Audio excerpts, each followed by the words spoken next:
All right, we are back and we're going to work through a few more problems. We're going to go through some of these quickly and try to wean you off my help. So, number 5 in the same percentages problems worksheet says you often hear Belmont has a certain student to faculty ratio, but your classes tend to have more like 20, 24 students. So, why the difference? Right? And just giving us a highlight, well, our class, for example, has 4 students to 1 faculty member. All right, independent research classes have 1 or 2 students to 1 faculty member. So the same way there are gen ed courses that have 24, 23 students per faculty member, there are also more specialized courses as you get further into your majors that have lower student to faculty ratios. All right, so that can account for this sort of difference. Those two things have weights that average each other out, that meet sort of in the middle. Number 6, we're going to just talk about briefly and revisit some unit conversion stuff. So averages can sometimes be tricky, especially when what you're averaging aren't simple numbers, but rather numbers that already give ratios or percentages or something else. So let's say we have 2 cars, one of which averages 30 miles per gallon and another averages 20 miles per gallon. All right, what is your family's average fuel efficiency? So the temptation here, all right, ignore the 500 and 100 for a second. The temptation here is to take 30 plus 20 and divide it by 2. So take 50 divided by 2 would give you 25. Our average fuel efficiency is 25 miles per gallon.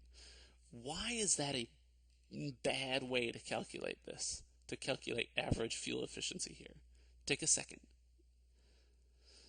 Well, those cars would have to be driven the exact same distance, all right, in order to make that true, to make that 25 number be our mark, all right, and that's unlikely, right? It's fairly unlikely. So what we care about in terms of finding average fuel efficiency, one thing we really care about is what weight do we give to each of these cars, to each of these mile per gallon averages, right? Maybe this car that gets 30 miles per gallon is driven 500 miles in a month, and maybe the one that gets 20 miles per gallon is driven 100 miles per month.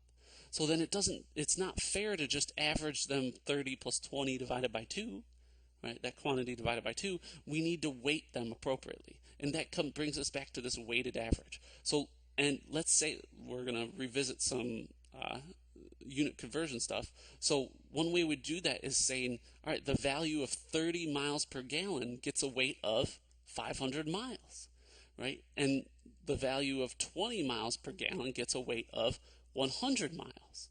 So now if you notice that each of these terms will have, once we multiply it, will have the unit of miles squared per gallon, right? Which isn't quite what we want. We want to get some average miles per gallon.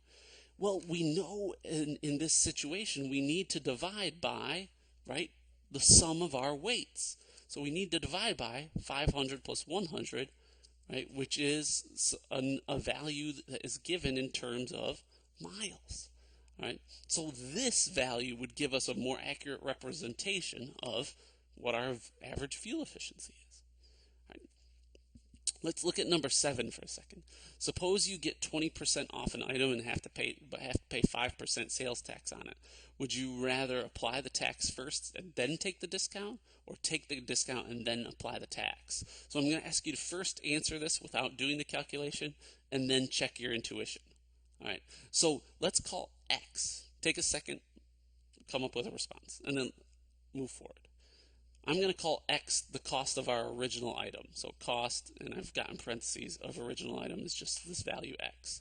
So if we're going to tax first we take that value and we add on 5% of it for the tax. So the cost after tax is 1.05 times X. All right, now we get to take our discount. All right, so we take our original amount and we remove 20% of that new original amount. Remember, we're discounting the after-tax value, so you've got to take 20% of that after-tax value. Well, if you go through this computation, you should get something along the lines of, I believe, 0.84 times our original value. So 84% of our original value. So now what your task is to figure out what happens if you take the discount first. Are they the same, right, or are they different? All right. And then a good question to bring up, and I'll allow, is why? Can you walk me through why these two things are the same or are different, mathematically speaking? All right, let's look at number 8 as well. This is an important one. Say I run a coffee shop, but my coffee stinks. Last month I lost $500 on the coffee part of my business. However, I have a pastry case and a CD rack, and those two operations made $750 profit each. In all, my question is, how much did I make last month? All right. Well, you can say, well, I made $750 from the pastry case and $750 from the CD rack, and then I lost $500 from my business. Another way you can think about it is I have the value of positive $750, right, occurring with a weight of 2, and this should be a negative $500. I just subtracted it out here. It happened once. Either way, $1,000 is how much you made. That's how much you made, your profit from the last month. So now I'd like you to critique my exclamation that says that means 75% of that, meaning the $1,000, came from my pastry case. What's wrong with that? 75% of my profit came from my pastry case. Well, $750 profit, right, came from the pastry case, and right, total profit was $1,000. Couldn't you also then say that 75% of my profits came from the CD rack?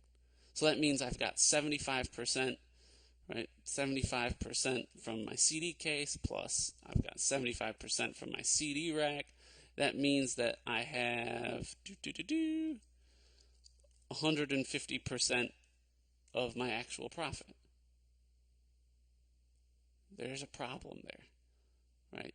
You didn't make 150% profit. In other words, in terms of that, you didn't make, if you've got 750 plus 750, you didn't make $1,500 in profit, right?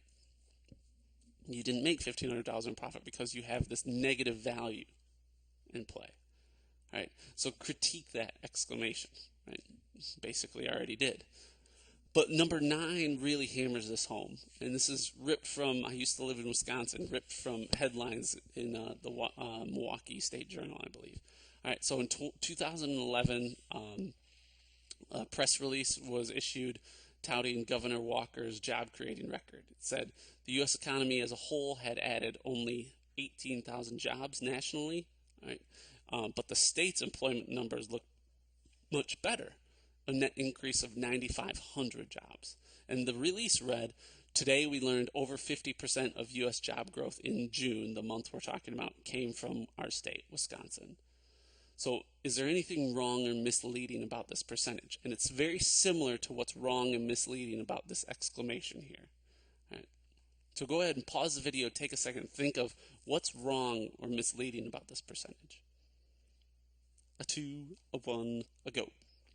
So what's happening here is that they're taking percentages of a whole where there can be negative values. Some of the numbers may be negative. And what that means is that they will reduce the total, supposed total, right? In other words, we're talking about net, positive and negative values adding up to be some overall number that could be positive or negative. So if we take some piece of that and look at it as a percentage of that, all right, we run into problems. So what happened here was the Republican Party of Wisconsin looked at the 9,500 jobs that Wisconsin had compared to the 18,000 added, compared to the 18,000 that the U.S. added altogether, and that means that they accounted for 52.7% of the total job growth. Well, the problem with that is that, well, California, I believe, had over 25,000 jobs added. Michigan had 10,000. Ohio had 8,000. West Virginia lost 6,000. Texas lost something like 15,000. Right? And some of these numbers might be off, but the point is that should California then, all right, give a press release that say they accounted for over 100% of the U.S. job growth? That would not pass the BS detector, right? There's something wrong there. And what's happening here again is that they're taking this bar plus 18,000 for the U.S. and they're saying, well, we made up this much of it, right, in terms of Wisconsin. Well, but it's net growth, right, meaning that it's made up of things that have both positive and negative, right? Let's say these are negative values. Okay, that's really helpful with that green marker there. All right. So what they're doing is they're taking a percentage of a number that is a net value. In other words, some of the numbers making up it might be negative. All right, and that's very misleading, but it happens more often than you'd expect. All right, that's really what's happening up here too. Right. So as you'll see going forward, 10, 11, 12, and third, I believe it's 10 through 14, double check. 10 through 14 will be your assignment. I'll post this up and look for a unit conversions review as well.